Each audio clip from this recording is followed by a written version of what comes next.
Good afternoon, everyone. Welcome to the second day of Digital Dialogues. I'm happy to announce the first panel moderated by Jeni Fulton, our head of editorial, and two amazing artists, Kevin Abosch and Sougwen Chung. Welcome. Thank you very much, Anna.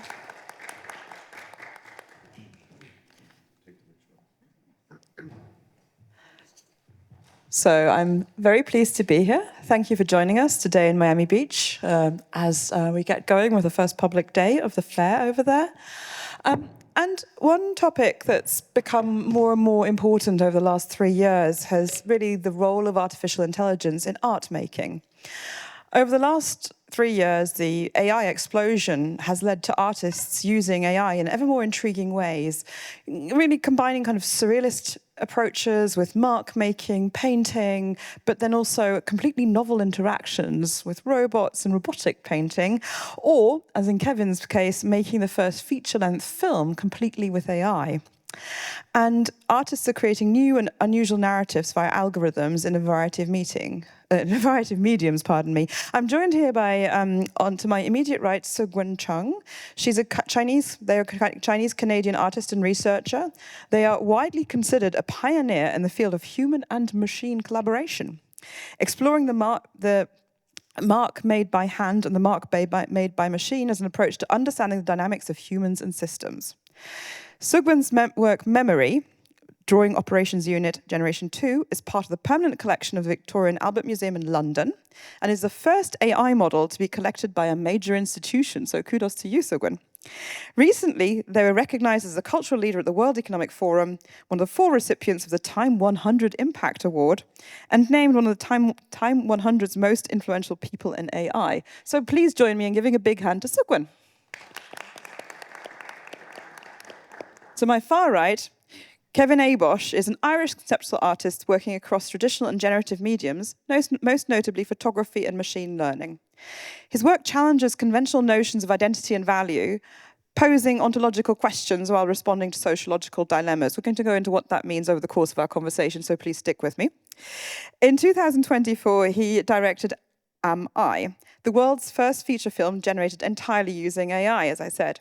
His work has been exhibited in civic and cultural institutions worldwide, including the Hermitage Museum in St. Petersburg, the National Museum of China, the Red Brick Museum in Beijing, the National Gallery of Ireland, the Jeu de Paume in Paris, the Irish Museum of Modern Art, the Bogota Museum of Modern Art, and the ZKM in Karlsruhe, Germany, which is the Center for Art and Media Technology.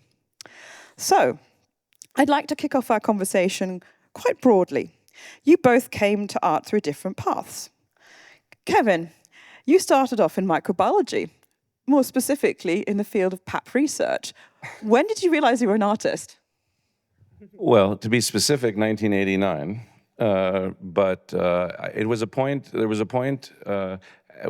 working as a scientist, for lack of a better word, when I realized that the questions that I wanted answers to, I couldn't answer through science, and my nascent artistic practice, I felt I was able to get closer to these sort of wonderfully sweeping existential questions that I had, and so it's as simple as that. It just felt for me sort of it became meaningful. I had always, from a young age, I've been attracted to the life of an artist, but it wasn't until I was older that I recognized that I could actually be part of that world.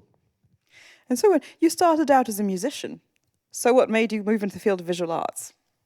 I think, I did start out as a musician and as a violinist. I blame my parents, who, my mother's a computer programmer and my father is a musician.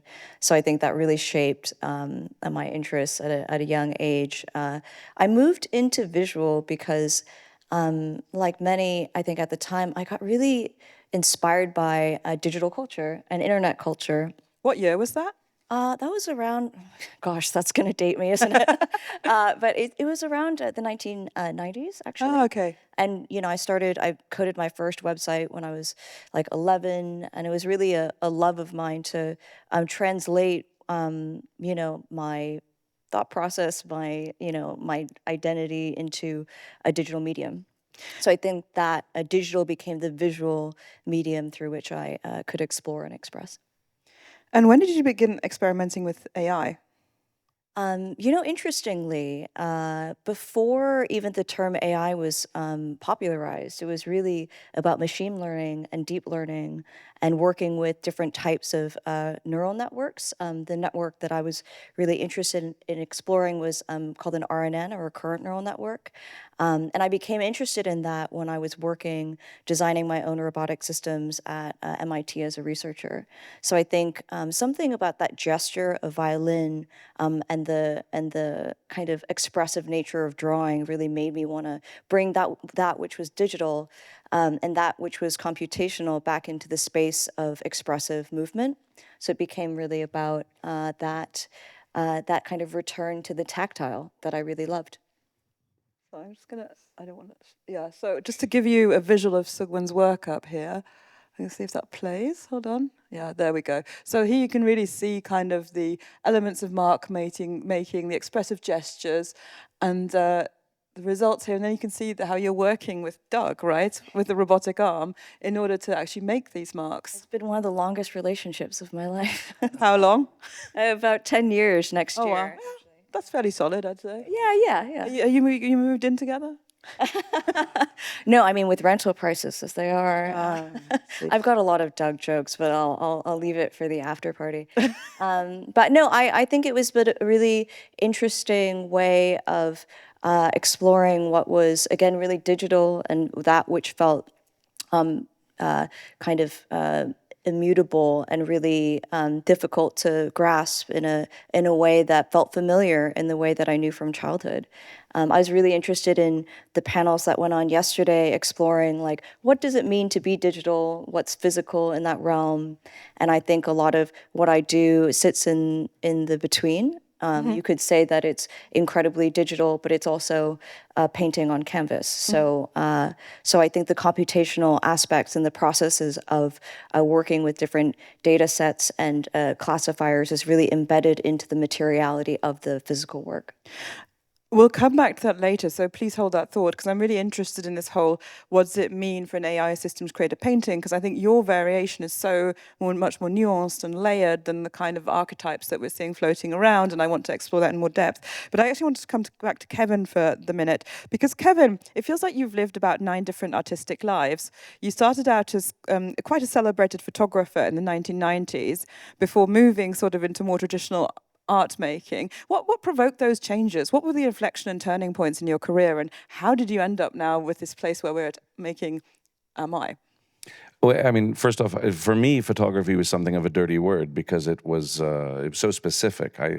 My practice, I saw myself as a conceptual artist that worked across various mediums, and so I just didn't like to be pigeonholed with photography, let alone portrait photography, and the worst, of course, would be celebrity photography.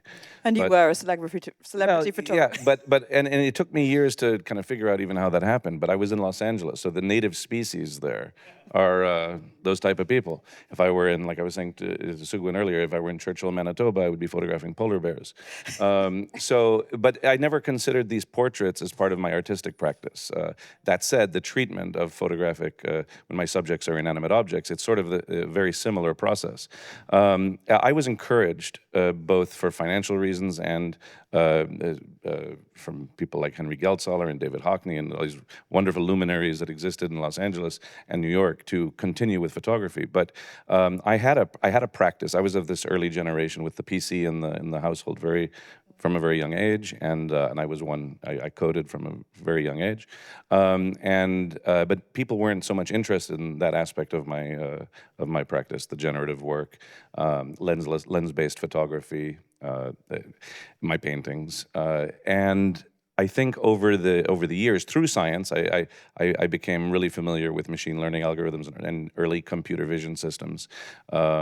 And yes, like you referenced about pap smears, I was working on automated pap smear technology to analyze pap tests because the false negatives rates were so high. And these recognize cervical cancer in women, basically. That's right, right, or human papillomavirus, and so that as that project fell apart for different reasons, I realized that now I had some new tools at my disposal that I could potentially use to make become almost like a superhuman artist in a way. So, like Sougwen, you took your research as a scientist, as a technologist, into your artistic practice and used that to explore further opportunities within the artistic field. Yeah, and in hindsight, I realized that even as a photographer, I'm taking in data, doing something to it, and it manifests in somehow a different way, hopefully. Yeah, kind of creating meaning from the material, and it could be any material. So when you use a variety of technologies in your practice, virtual reality, spatial exploration, and we spoke earlier of making drawing three-dimensional to sculpt something out of thin air. Can you talk about your process and how you create these mixed realities? Absolutely. I think so much of what I do is thinking about what becomes of the human hand, what becomes of these movement practices like drawing or dance when kind of complicated with new technologies. And I really love the possibilities afforded by something like dimensional mark making, like drawing, maybe said in another way, like drawing in VR, right? Because I think what I love about it, apart from the fact that you can create interesting forms, conceptually it really challenges the underpinnings of what a drawing is, what dance is, what sculpture is in all these different threads. So there's something really fundamentally challenging about that. For me as a drawer and as someone who moves throughout the world, and I like that in a way you could say they all become one, and in a way you could say that it fragments our definitions of all three mediums, right? And I love that exploration. I think about why drawing in 2024 really matters, and I think there's something uniquely cognitive about what we translate by the hand, like the napkin sketch, the way you communicate that broadly. And I think I have a hope that these new spatial technologies can also unlock new ways of thinking about how we address form and expressive gesture and time. So I have a new series called Body Machine Meridians that explores making sculptures in thin air, ways to trace the process through the data points of the line that are realized in three-dimensional space and physical space. One of the sculptures in the reel that's shown behind you is actually plated in chrome, and the process of making the process of making the sculpture is shown in the installation. Sorry. Actually, no, these are the data points. Sorry, maybe the reel was not the best idea, but the project really shows the process reflected in the sculptural texture of the chrome, and I love that kind of meta presentation of mark making in a way that couldn't be done in years past. So I think there's. And I think here we also see, the hand and the way you're working together with Doug here. It's a collaboration, a human-machine collaboration in this really traditional form of art making, which is ink on paper, paint on paper. Yeah. I think there's so much potential for these systems and these approaches to catalyze new ways of working with paint and drawing that can imbue these traditional mediums and disciplines with a new type of meaning, but also really preserving the meaning making of the history of drawing or sculpture that came before. So it's really about a continuation of a legacy that is really involved in the technologies of the day that I find really. But also, I always think it's a mistake to put an artificial break, so to speak, into the 1960s, where we say, okay, technology changed the way we made art, because actually technology's always changed the way we make art. I mean, if you look back into the 16th century or the 15th century when they started with the camera obscura, which is like the pinhole camera, where you have the image projecting onto a black screen, and then the artist started tracing onto the black screen. That was technology impacting the way we make art. Vermeer, very famously, used an incredibly intricate apparatus to get the scale and composition of his beautiful portraits right. So we really do have this idea of technology always changing how we have one of our oldest art forms. I mean, painting is 40,000 years old. Mark making is 40,000 years old. So this is, to me, is just the newest iteration, so to speak. Yeah, without a doubt. And I think there's, artists use their sensory apparatus to make meaning out of any material, right? Yeah. And I think technology complicates, extends, it augments, it erases, it does so many things to our sensory apparatus that artists working today are really exploring. And I think that's not medium specific. It's not even about the technology. It's just what it means to be alive today and asking the questions we're asking. I mean, Kevin, you've also said in an interview, my work has always been about exploring how emergent technology can further my goals as an artist. Can you elaborate on that? It's true. I find, I do. I actively seek out sort of emerging technologies, and in sometimes surprising places. But yeah, you were talking earlier about military hardware. yeah, well, the military are usually like the most cutting edge, and when they declassify it, I'm like poring over all the documents and just an academic work too. My earliest forays into that were about, again, with like lensless photography and taking photos around corners. I suppose if you're a soldier and you are behind a wall, you want to see what's going on over there. So a lot of that technology comes out of this kind of dark place. But it's not sort of in an attempt to be early or an early adopter. It's just I get really excited to see how can I use these new tools to either be more efficient or more potent in my quest to distill emotional value from my subjects. I mean, you were also an early explorer of blockchain technology. You made your first kind of crypto-based works back in, when was it, 2013, 2014? Yeah, again, I wasn't, a crypto maxi, as they like to call it. I didn't care at all about. You never. What is a crypto maxi? Somebody who's really excited about crypto and like, the big crypto's the future, etc. I mean, it may be, but it didn't really interest me so much. What interested me was the technology and the elegance of the blockchain and the cryptography aspect of it. Cryptography has been a part of my life. My father was. It was not his field, but. During World War II, he was in military intelligence, and I get these wonderful stories about cryptography. So blockchain was like as a medium, right? It was a playground to me. Forget NFTs. It was just the blockchain itself was quite interesting. And so again, just early adopter, and then by 2018, I tokenized myself. What do you mean by that? You tokenized yeah, yourself? well, I made now they make 50,000 new tokens a day on various websites. But when I did it, it was kind of novel, and I essentially made a crypto token, something like a cryptocurrency. But it was 10 million works of art on the Ethereum blockchain, each divisible to 18 decimal places. My blood was involved. That's a little bit more complicated, but oh, that's cool. So basically, your DNA was readable on the blockchain. Yeah, not my DNA. No, it was about tying something personal and physical to this immaterial artwork I had, and I felt that to make it very quickly, the way public and private blockchain keys work, if you have the private key, you can discern the public key. But I thought that if I used the contract address itself, which is generated upon the time that you make the token. I made a rubber stamp of that, and I made these works on paper with my blood. I felt that they could only have had a meaningful existence thanks to the virtual work that was created.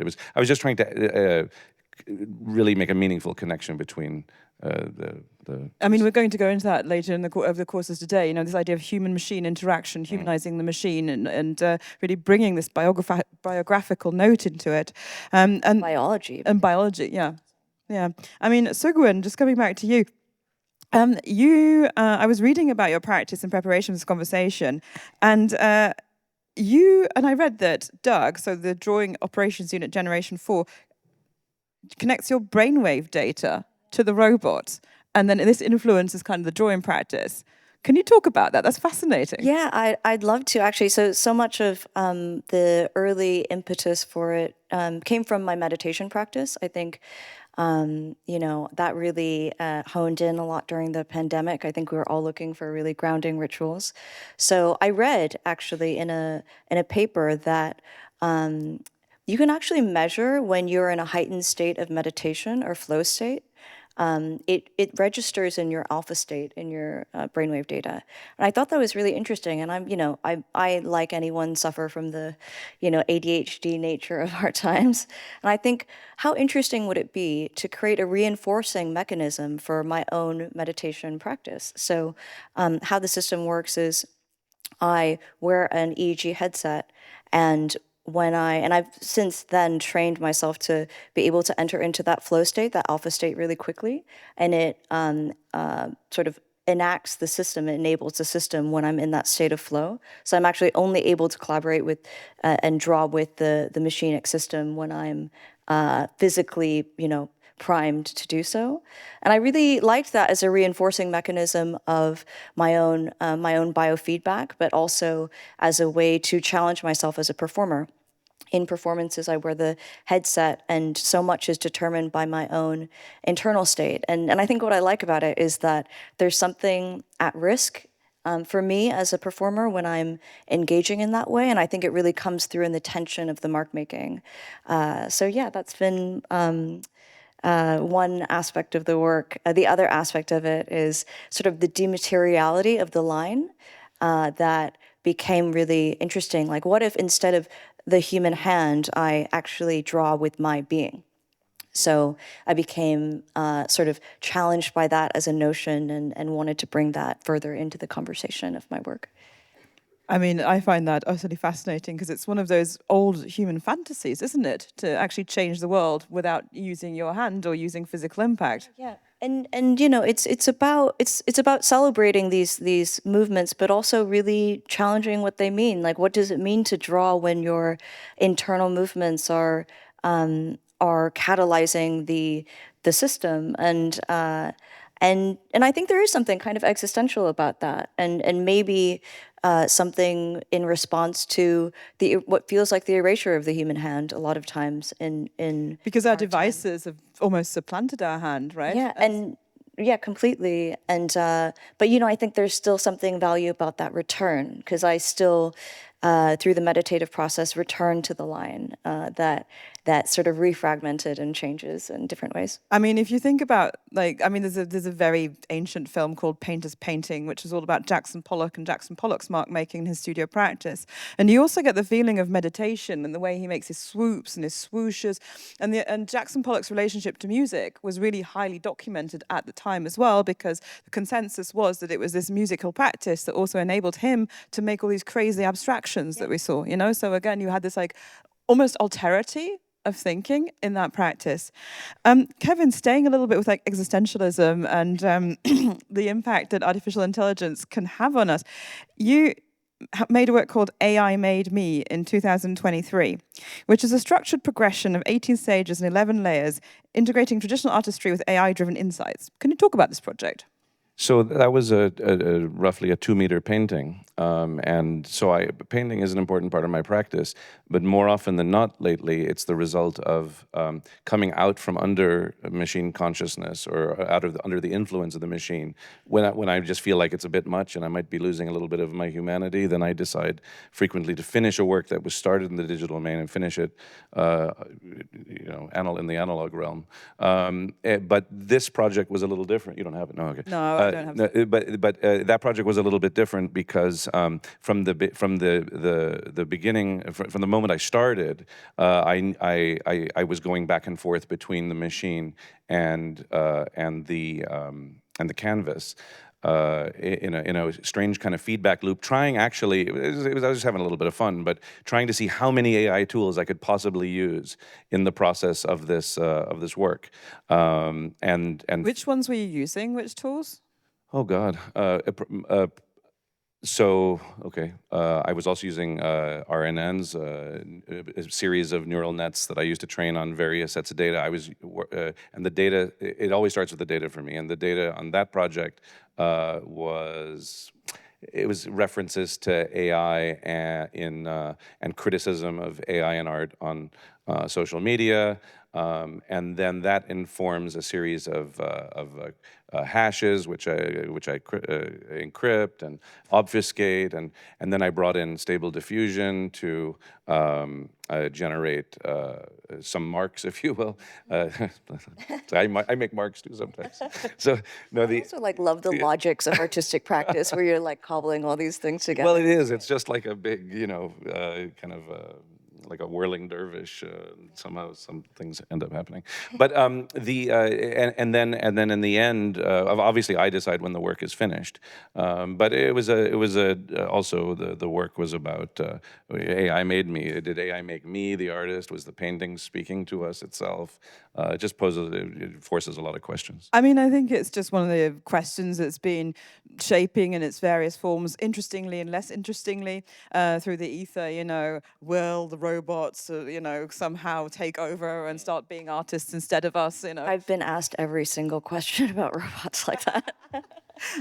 But it's understandable because all we've ever known from the moment we came into this world is that from books and movies is that one day they will take over. And maybe today it just feels like it might be a little closer to that than usual. Well, I mean, I feel like Kurzweil is further receding, actually, rather than coming closer, because we've used our best training data so far and we're not yet there. Anyway, I wanted to actually talk about the work series behind us, Kevin, which is ethical compositions and ethical objects, because ethics is a key part of the discussion around AI. Where does the training data from? Are artists being paid? Are artists suing various AI companies? That's another part of it. But I mean, I think this is a discussion that's kind of to the side of what we're addressing today. Nonetheless, so this work, you said, confronts the intricate discourse surrounding AI and ethics through the medium of synthetic photography. Working with artificial intelligence in a feedback loop, the artist creates works that challenge and explore the very notion of ethical art creation. Can you tell us what that means? Well, even my most innocent of works with respect to synthetic photography receive a bit of pushback from members of the public that run the gamut of that I'm undermining the value of real photography and I should learn something about real photography. It's dangerous. Do you get this as well, Sougwen, with like your mark making? I do. Yeah, and quickly the discussion evolves or devolves into the ethical implications of the work. So I thought, and there's a tradition of like critically analyzing art and ethics. But I thought, like, okay, so if I'm going my objects or my compositions, how would I even approach them from an ethical standpoint? And so, I mean, it's a bit tongue in cheek, but like at the same time, I really do. A lot of the ethical debate goes around the training data. Where are these images going that inform the models that I use? Well, I use proprietary models and public models, especially for this work. And so it's about working with intentionality, great intention about not abusing or exploiting certain aspects of a model that might quickly trigger this response from the public. And most importantly, I like just by calling them ethical. The first thing is like, well, who the hell thinks who by whose ethics? I just like I just like to imagine, like, Is it your ethics or whose ethics? Yeah, well, ostensibly it's mine, but maybe I'm trying to conform or extend some sort of fake olive branch to the angry masses. So where's your training data from, Sougwen?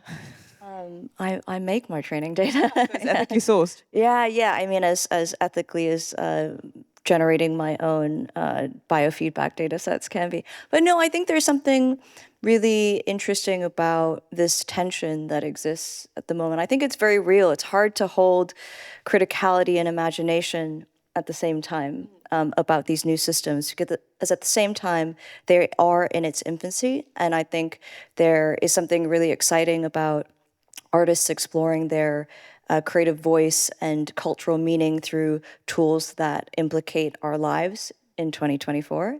But I think there's also opportunity for bad actors to be exploitive, and that's the unique position that we're in today. I am really excited, though, to see artists working within the space, making their own their own cultural expressions through these tools, though, because I think it's really, it helps move and shapes the direction of the development of these tools in an interesting direction. And I think we can't ignore that they're the biggest cultural phenomenon to have come up over the last 4 or 5 years, you know, even though the development has been there since the 1970s. Yep. So, Kevin, I wanted to talk about your latest work, I think it is, which is here. We've got the trailer. Век технологий наступил. Медведь у нас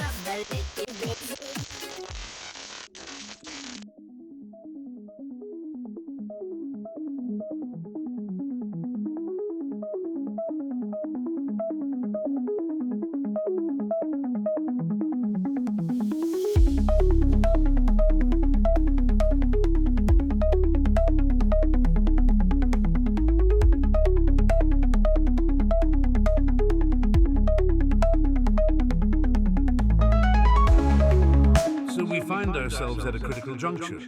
Are we humans, machines, or are we something in between?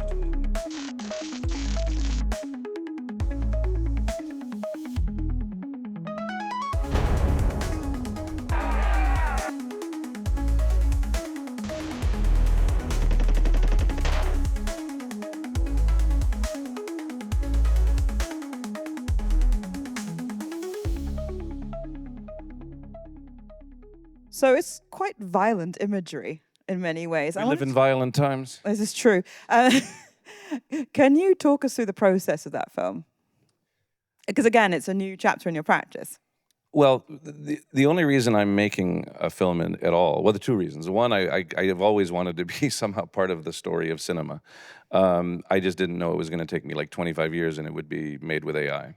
There were a lot of false starts and films that fell apart. And as I was working so intimately and so intensely with this technology, I suddenly realized, like, wait a second, maybe this is how I'm going to finally make my film. Just sitting naked in my bed for a few months on my laptop. And I did. I didn't have to add the naked thing, but I'm sorry. But it's true. A little bit of colour never harmed. Yeah. All right, back to the topic. It's not pretty. But anyway, and so it's a film about the danger potentially of losing our humanity to technology, and the conceit is that the AI is guiding you through this film, which is it's not just an endless barrage of like content as we encounter today, but it's a discussion around what we might be able to do to stave off disaster, and then at some point in the film, you're wondering if the AI is, actually trying to help you or not. How did you script it? Well, I did script it. So I guess when I say fully AI, every second is synthetic. The audio is all synthetic. I did script it. So I didn't generate the screenplay. I haven't. Well, I wanted to. That's why.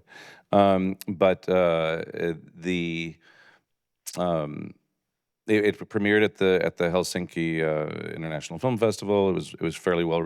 I'd say it was very well received. And funny, a lot of people were asking, like, is this going to just be in museums or is it going to be in the cinema? And why I don't know where it's going to end up. But I mean, it feels like a movie, right? It's that movie length. Which is a whole other thing, because in movies traditionally been like 90 minutes or more, well, first off, I had this wonderful weight lifted off my shoulders of decades of feeling like I kind of failed in trying to make a film. So I'm very grateful for that. But when you're making something like this, you very quickly get caught up in another, nasty debate, like in Hollywood, about people being potentially replaced by synthetic actors, by by AI writing. Wasn't that the reason for the big strike a couple of years ago? Yeah, well, exactly. And they're like, "What are you up to, Kevin?" It's like, well, some stuff, and.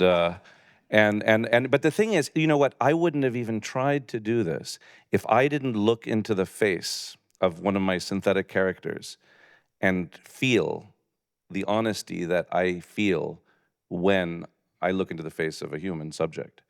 And it can be full of corruptions. It can be obviously synthetic, and yet I was still managed to get that, and I was able to move people in the audience through these characters.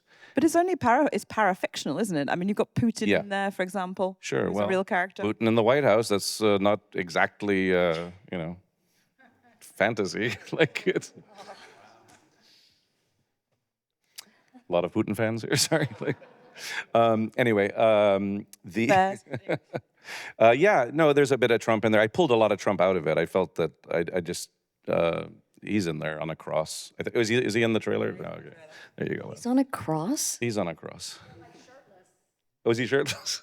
Don't remember. What was this about being? Anyway, no, we're not going down that route. Anyway. So, yeah, it's really, and I'm working on my second film now, which is a little bit, I wouldn't say more conventional, but okay. Here's what's the thing: using AI to make conventional cinema not interesting to me at all. First off, there are a lot of people who make wonderful conventional films. I'm not going to be that guy. I'm going to come up with novel ways to tell a story or push a narrative or an implied narrative, and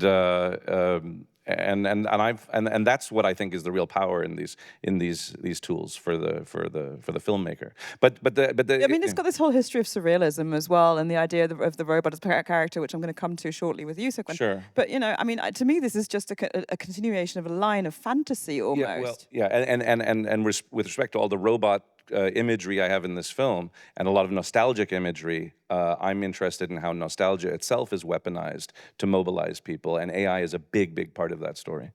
I mean, I think that's really important, especially because if you look at all the AI-generated stuff that inevitably washes through your Instagram Reels feed, one topic that I came across, which I thought was very strange, is like a fictionalized future in which the German Democratic Republic, so socialist Germany, continues to exist and has a space program. And it's just very bizarre to me. We've got all these alterities, and if you don't know that this was not true, you're going to have a problem at some point. Yeah. Sougwen, so talking about the danger of humanity to technology and the danger of technology for humanity. Sougwen, you once said that a robot does not exist. It is not a machine, only a product of imagination, a fictive fabrication, the art of illusion. How do we reimagine these boundaries and differences that are supposed to exist between humans and machines? Can you elaborate? Actually, the beginning of that quote is Simondon, so I can't take full credit for that. But it did resonate with me quite a lot, because in my journey of kind of exploring this machine other, this robotic collaborator drawing operations unit generation, Doug, I realized there's so much of my own invention in the system. Even the robotic arm form itself is a product of the Industrial Revolution. All of this is a fiction, it's a design of human beings. And in that way, it's not really a fixed point. I've been really interested in this field of bioelectricity and xenobots, where they're generating computational systems out of frog cells. So that, you could argue, is a type of robotic and system and machine too. So we really have to rethink what our idea of these machines and machinic others are in a truly radical way. So much of what we're informed by when thinking about these systems is informed by science fiction, informed by like stock photography, like all of that actually conceals a real truth about what I think it is we're really working with, which is a very malleable material, the idea of the robotic other. So yeah, that's been the steering mechanism for the past little while. I'm really interested in the idea of mistakes and glitches, when something that because I mean, all of your work is incredibly carefully programmed, choreographed, analyzed, it's very beautiful. Can you talk about the role of the glitch and the mistake and the error? Yeah, it's so funny that you would say that it's like, it's all glitch, I feel like. It's all error to me, because so much of the work is about finding beauty in improvisation. Nothing is pre-programmed to move any certain way. It's all based on my own responses and movements in physical space. So I have no control over the system in the way that a drawer would traditionally have control over their tools. And I think it really came from this interest in kind of exploring this idea of imperfection, of glitch, as a type of beauty in and of itself. I think that imperfection and glitch is much more true to our everyday experience. Of working with systems, of being in the world, and I think that beauty of human and machine fragility and decay is really at one of the driving concepts that I'm working with. If you look at kind of the history of contemporary dance in the sort of 1970s, where you had a lot of the idea of chance, of the I Ching determining Merce Cunningham's choreographies, for example. And I feel like in when we're using machines, it's almost expected that the algorithm is very programmatic and drives it forward and there's no error for glitch. But what you're saying here is that actually it's completely analog to what we were trying to do in the 70s again. It's very much about reframing. So that perfection of machine precision is what the robotic arm is meant to do. It's about repeatability. It's about that kind of control.